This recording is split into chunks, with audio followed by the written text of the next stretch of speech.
were born before the wind, also younger than the sun. Yeah, the bonnie boat was one as we sail into the mystic.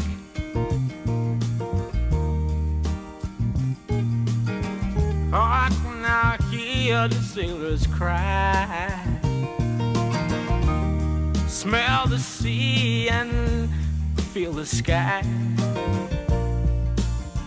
Let your soul and spirit fly into the mystic.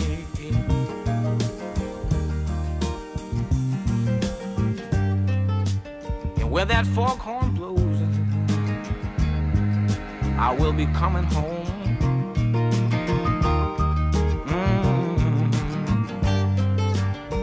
Yeah, when the foghorn blows, I wanna hear it. I don't have to fear it, and I wanna rock your gypsy soul, just like way back in the days of old. Yeah, magnificently we will fold into the mystic.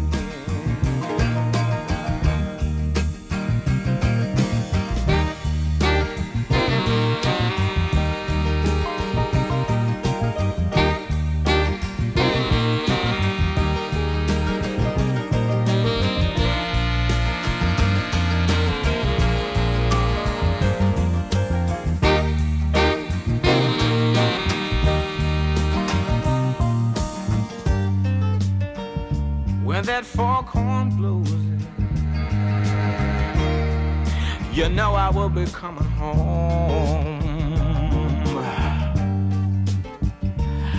Yeah, and when that foghorn whistle blows, I gotta hear it. I don't have to fear it, and I wanna rock your gypsy soul, just like way back in the days of old. Together we will fold into the mystic. Come on, girl.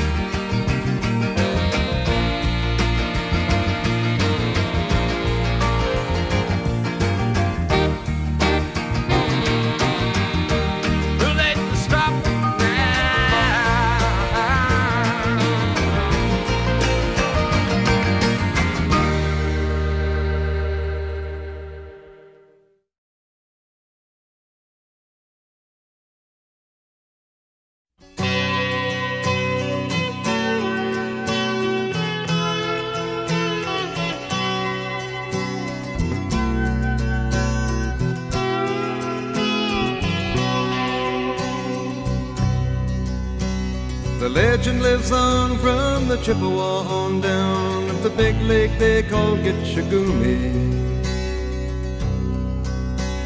The lake, it is said, never gives up her dead when the skies of November turn gloomy. With a load of iron ore, 26,000 tons more than the Edmund Fitzgerald weighed empty.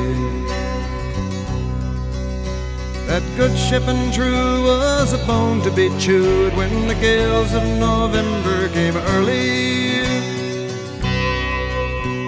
The ship was the pride of the American side, coming back from some mill in Wisconsin. As the big freighters go, it was bigger than most, with a crew and good captain well seasoned, concluding some terms with a couple of steel firms when they left fully loaded for Cleveland.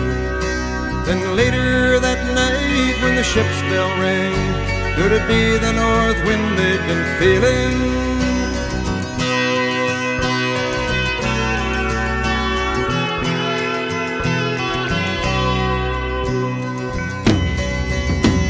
The wind in the wires made a tattletale sound, and the wave broke over the railing. And every man knew, as the captain did too, 'twas the witch of November come stealing. The dawn came late and the breakfast had to wait, when the gales of November came slashing.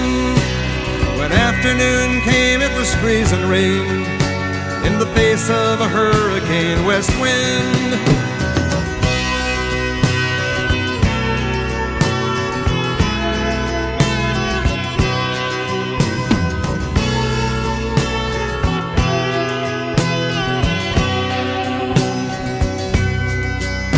When supper time came, the old cook came on deck saying, "Fellas, it's too rough to feed you." At 7 p.m. a main hatchway caved in. He said, "Fellas, it's been good to know ya." The captain wired in, he had water coming in, and the good ship and crew was in peril. Later that night, when his lights went out of sight, came the wreck of the Edmund Fitzgerald.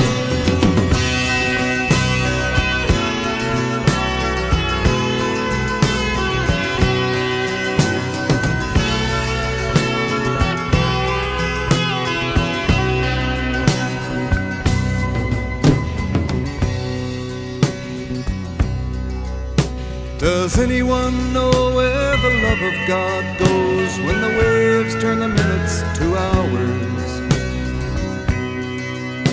The searchers all say they'd have made Whitefish Bay if they'd put 15 more miles behind her.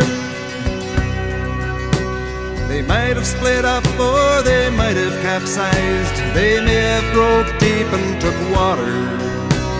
And all that remains is the faces and the names of the wives and the sons and the daughters.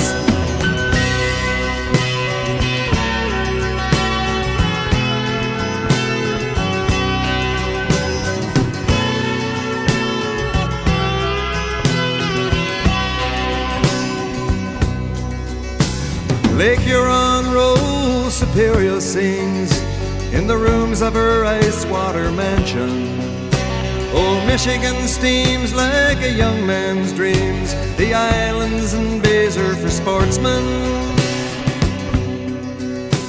And farther below, Lake Ontario takes in what Lake Erie can send her. The iron boats go, as the mariners all know, with the gales of November remembered.